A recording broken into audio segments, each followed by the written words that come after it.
concern is that's the process that I'm used to. You have 2 or 3 evaluators or reviewers for an application. You discuss it, you give the scores, and people talk about, you know, why they scored it one way.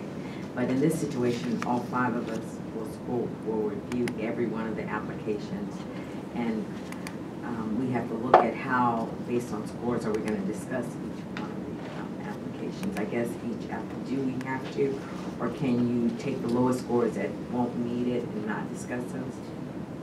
You cannot discuss the scoring of the applications in anything other than a public meeting like this one. Because you are a decision-making body, a commission, the Freedom of Information Act public meeting requirements apply. Unlike Mr. Armstrong's scorers and evaluators, because they aren't the decision-making body in responding to that RFP, they're not the people who put it out, they're not the people who will be contracting, they're able to meet individually like that as part of that process. So if the scores are just so far apart in range, how do you have to decide that in a public meeting? In this process for this commission, the mathematical averaging of the scores of each commissioners without necessarily discussion is what had been envisioned, because discussions of each component, especially if there is a wide disparity, could bog down the process a very long time in providing these licenses.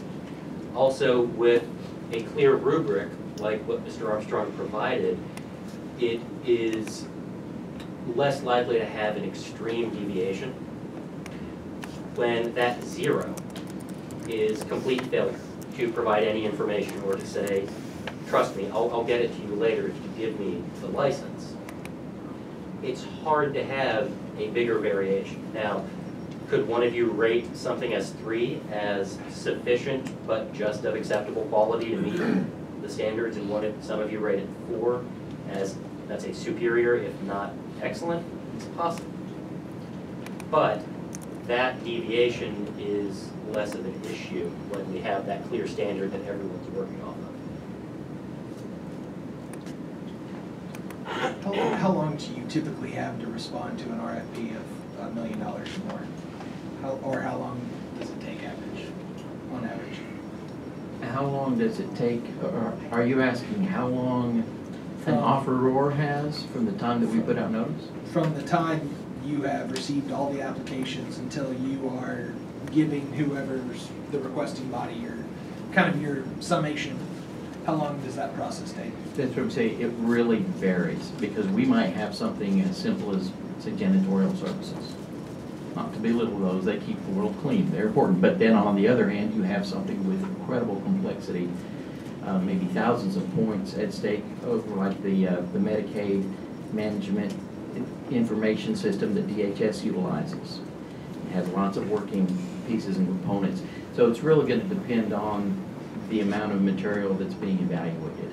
But I will say it's not uncommon for it to take 3 to 5 days, again, depending on the size. And that also is going to be influenced by the number of proposals that you're looking at. With state parks, I think we had 12 proposals that we were looking at. So you know, I do believe that took a number of days. And if you added more proposals, well, that would take more time.